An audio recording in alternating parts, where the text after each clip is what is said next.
Kumusta po kayong lahat mga kaibigan? Hello kay Ate Neng. Nakapagpa-trade siya sa atin ng kanyang G-Gives. Ayan, 15,000 yung G-Gives ni Ate Neng. O diba, sana all. Muntik na siyang ma-scam. Naku po mga kaibigan, konting-konti na lang po mai-scam na po si Ate Neng. As in, ka-chat na niya yung scammer. Ang kwento sa atin ni Ate Neng, mga kaibigan, ay nag-comment daw siya sa aking Facebook page, no? Sa video ko, nag-comment daw po siya doon at piniem naman daw siya o nag-comment din sa kanya yung scammer. Ngayon, yung scammer kasi hindi mo iisipin na scammer talaga siya. Alam mo kung bakit? Dahil gumagamit din siya ng pangalan ko, no? So gumawa siya ng cloned account, no? Gumawa po siya ng kamukha ng Facebook page ko, pangalan ko, picture ko, no? Profile picture, yung cover photo, everything ginaya po niya. Kahit yung 40,000 followers ko, ginaya niya pero edited lang, ano po. Kaya mag-ingat po kayo. Ngayon, nung magta-transact na siya, sabi nung scammer kay Ate Neng, dun daw sila mag-usap sa Telegram. Doon daw sila mag-chat. Wag daw sa Facebook Messenger. Doon daw sila sa Telegram. At ang ito po mga kaibigan, ang Facebook page ay hindi po siya na-add as a friend. Okay? Ang gamit po kasi ng scammer ay Facebook account. Yung parang personal account, yung pwede mong i-add as a friend. No, pagka Facebook page, hindi po yan pwedeng i-add kasi yan po ay isang public page. Pwede pong makakita niyan kahit sino. Hindi mo na kailangang i-add, ano po. Kailangan mo lang gawing i-follow or i-like.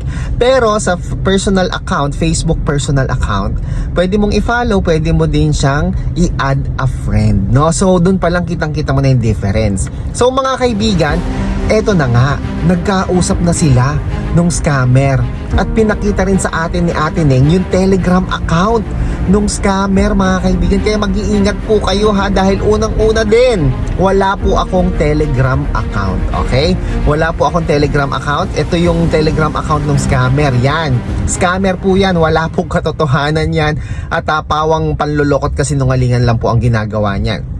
Ngayon, di magkausap na sila sa Telegram. Sabi ni Ate Neng, mag-video call tayo. Alam mo ba naman ang sabi ng scammer? Hindi daw siya makapag-video call dahil napakaraming clients at na maraming naka-line up, maraming nakapila. So wala siyang panahon para mag-video call.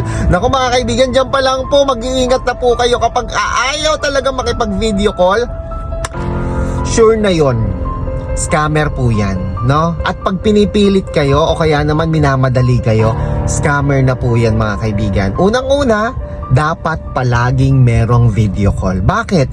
Para talagang makita mo na ang katransact mo po, ladies and gentlemen, ay si DJ Chico Arellano, no? Hindi pwedeng walang video call. Dapat talaga may video call, okay? I-check ninyo yung kanyang profile account, yung kanyang Facebook account. Makikita mo dun eh. Kasi ang tunay na Facebook page na matagal na, maraming nakapost na dyan, marami ng, alam mo yon, marami ng content, diba?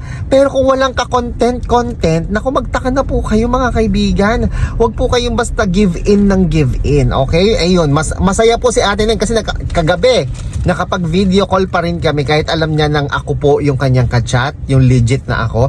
Ayan, nakapag-video call po kami. At alam niyo ba mga kaibigan, yung scammer, nagpapanggap din siya na meron din siyang scammer, di ba? Meron din daw gumagaya ng kanyang account. Ako, pinabasa sa akin ni Ate Neng yung kanilang conversation na wala na daw yung scammer na nanggagaya sa kanya dahil na-report na daw niya kay Meta. Napakasinungaling po talaga ng scammer na yun, no? So mga kaibigan, mag-due diligence po kayo. Ang pinakapanlaban na lang po natin para hindi po tayo maloko ay makipag-video call po tayo.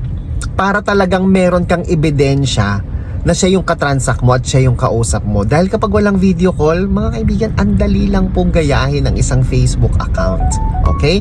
Makipag-video call kayo bago kayo makipag-transact. Kung ayaw makipag-video call, wag na wag kayong makikipag-transact. Ako po si Chico. Enjoy the rest of the day tulad ni Ate Neng. Nakapagpa-convert na siya. And God bless po.